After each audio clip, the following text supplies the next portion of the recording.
I'm your host, DJ DynaMatt, and I am joined today with Dr. Alex Wheeler, and we are going to be discussing chemistry. Nice to be here today, Matt. Thanks for having me. It's so great to have you back. Yeah, so my name is Alex Wheeler, and I did my PhD in chemistry with T. Don Tilley at UC Berkeley. And I'm here to talk about some of my research today. Super cool. And so I guess before that, so I am a synthetic inorganic chemist, and what that basically means is that synthetic chemists make molecules, and inorganic chemists like to study the non-carbon parts of those molecules. And so we're broadly interested in a lot of things, but enzyme active sites, materials, new catalysts, those are all things that really excite us. And so in my PhD, we were really motivated to study water oxidation catalysts.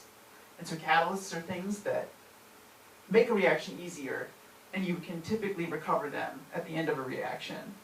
And water oxidation is one half of the reaction to split water into oxygen gas and hydrogen gas. And that would be great if we could do really easily, because hydrogen is a fuel, and then we could harvest that and get it from water, which would make a cheap, abundant fuel. Now, are we talking water electrolysis? Exactly.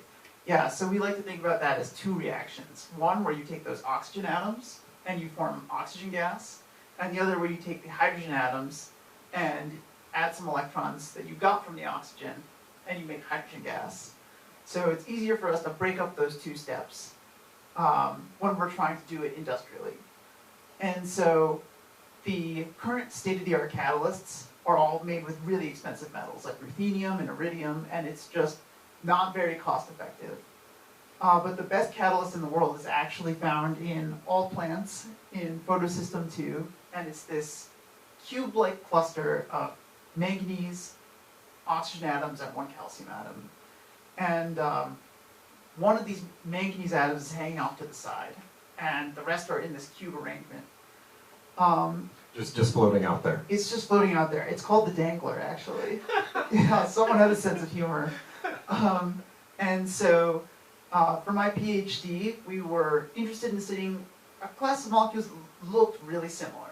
And the cool thing is that they were one of only, so I studied cobalt oxocubanes in my PhD.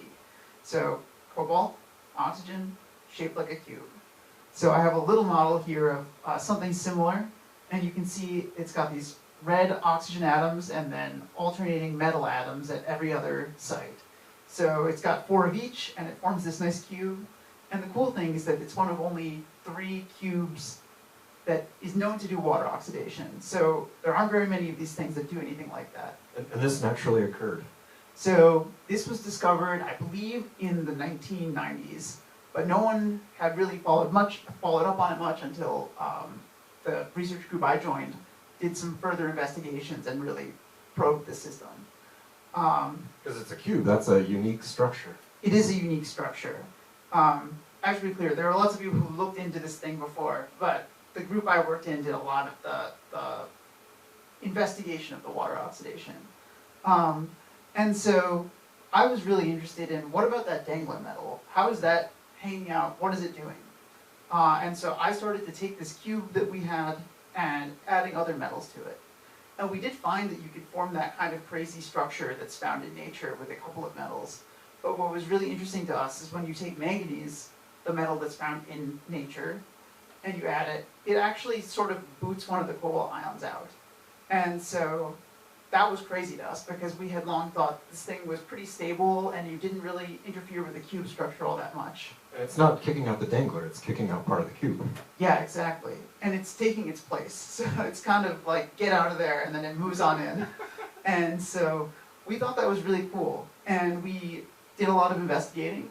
So what were the metals that would replace that? Manganese? It's manganese that's already in there. Yeah, so we found that when you add manganese to this all-cobalt cluster, that manganese ion that you added, that wasn't bound to anything before, would then kick one of the cobalts out from the cube, and then take its place. Oh, wow. Okay. Yeah, and so we were really interested in how did that happen, and we did all this stuff, and we suggested that it probably goes through something that looks like a dangler, something that looks like what's found in nature.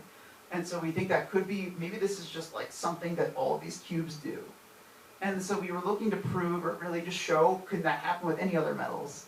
And so I threw basically the whole kitchen sink, the whole periodic table at this cube, and we found that you can replace another cobalt, or you can replace a cobalt ion with vanadium or titanium as well, if you have the right conditions.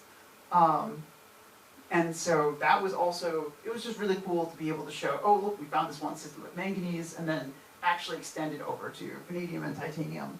And that was pretty much the summary of my whole PhD, really, was... Super cool. Finding out that you could replace it with a different... Exactly. So, did you notice different properties once you put the titanium in? Oh, absolutely. It completely changes the properties. It was really interesting because previously when we would put other metals, there are a couple of other ones that have, so with the manganese, for example, that manganese site becomes the reactive site. So it used to be that with manganese in there, you could reliably do chemistry at just that one manganese ion. But now when you put vanadium in, or titanium in, for the most part, you're changing the reactivity of the whole system. And what we found is that actually now you favor the reacting at cube sites that belong to the cobalts mostly. And so that was really interesting as well, was to see that we could sort of invert what we had previously observed. Yeah, and then the other exciting thing is that, at least in theory, vanadium cobalt oxide materials, when you take mixtures of vanadium and cobalt, those are pretty good water oxidation catalysts a lot of the time. So in theory, the material that I prepared could be used to study those materials, because no one had really come up with a firm reason for why those were good. Interesting. So now, by replacing that, will that help with the water electrolysis? That's the hope, yes. We did not test that. We were really interested in just studying the rest of the properties, but... That'll be the next PhD candidate. It's definitely, yeah. That is so cool. All right, I'm gonna bring the molecule up a little closer to the camera so everyone can see how amazing this is, and we'll see if we can get maybe a I'll provide some illustration. drawings. And then can we put your dissertation in the link? Yeah, I can link to the papers. My dissertation isn't publicly available just yet, but I can share the papers for sure. Oh, awesome. Yeah. Well, thank you so much for taking the time to teach us about this today. Yeah, thank you for having me. It's been a real pleasure. Yeah, it's pretty awesome. I really appreciate it. Thank you. All right, back to you, DynaMatt.